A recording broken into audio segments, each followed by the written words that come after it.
Assalamualaikum warahmatullahi wabarakatuh. Saya Lutfi Rifkariah Bari dari kelompok 3. Di sini saya akan mereview materi dari kelompok 8 yang berjudul Kecurangan Freud pada Bank Syariah. Untuk yang pertama, saya akan menjelaskan tentang pengertian kecurangan.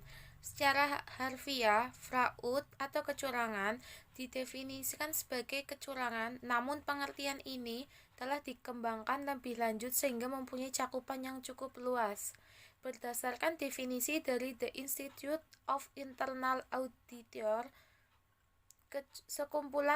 yaitu kecurangan adalah sekumpulan tindakan yang tidak diizinkan dan melanggar hukum yang ditandai adanya unsur kecurangan yang disengaja.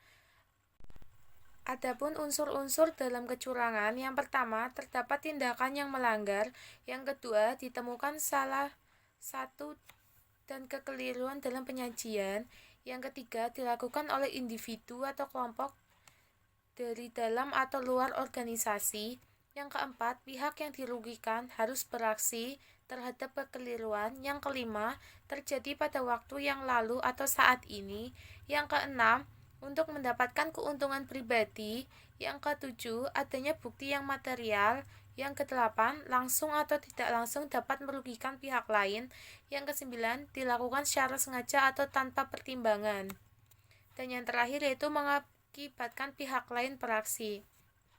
Adapun jenis-jenis fraud atau kecurangan dalam bank syariah, yang pertama yaitu terhadap aset.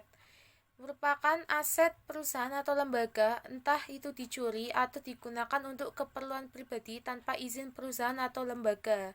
Yang kedua, kecurangan terhadap laporan keuangan, yang mana di sini terbagi menjadi dua, yaitu finansial dan non-finansial. Dan yang ketiga, yaitu korupsi.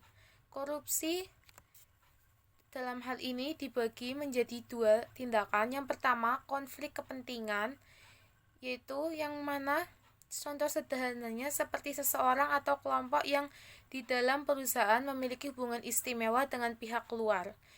Dan yang kedua, menyusup atau menerima suap atau imbal balik.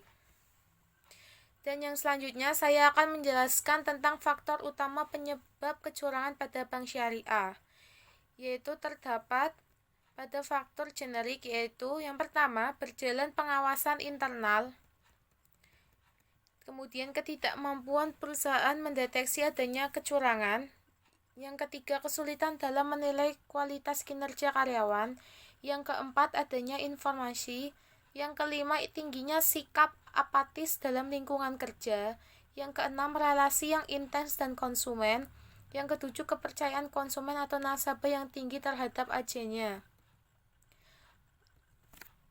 Untuk yang selanjutnya, terdapat cara-cara untuk mencegah kecurangan itu, di antara lain yang pertama, membangun struktur pengendalian internal yang baik, yang kedua, mengefektifkan aktivitas pengendalian, yang ketiga, meningkatkan kultur organisasi, yang keempat, mengefektifkan fungsi internal audit walaupun internal audit tidak dapat menjamin bahwa tidak akan terjadi, yang kelima, menciptakan struktur penggajian yang wajar dan pantas, yang keenam, pantas mengadakan rotasi dan kewajiban bagi pegawai, yang ketujuh, memberikan sanksi yang tegas kepada yang melakukan kecurangan, dan yang kedelapan, membuat program bantuan kepada pegawai yang mendapatkan kesulitan, yang kesembilan, menetapkan kebijakan perusahaan terhadap pemberian-pemberian dari luar harus diinformasikan dan harus jelas, yang kesepuluh, menyediakan sumber-sumber tertentu dalam rangka mendeteksi fraud karena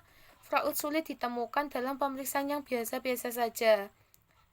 Dan yang terakhir yaitu menyediakan saluran-saluran untuk melaporkan telah terjadinya fraud hendaknya diketahui oleh staf agar dapat diproses pada jalur yang benar. Untuk yang selanjutnya itu terdapat mekanisme kerja kecurangan auditor pada bank syariah. Kecurangan meliputi serangkaian tindakan-tindakan yang tidak wajar dan ilegal yang disengaja dilakukan oleh penipu. Ada tiga hal yang mendorong terjadinya sebuah upaya kecurangan, yaitu dorongan, yang kedua peluang, yang ketiga rasionalisasi. Oke, cukup sekian yang bisa saya jelaskan. Kurang lebihnya mohon maaf. Wassalamualaikum warahmatullahi wabarakatuh.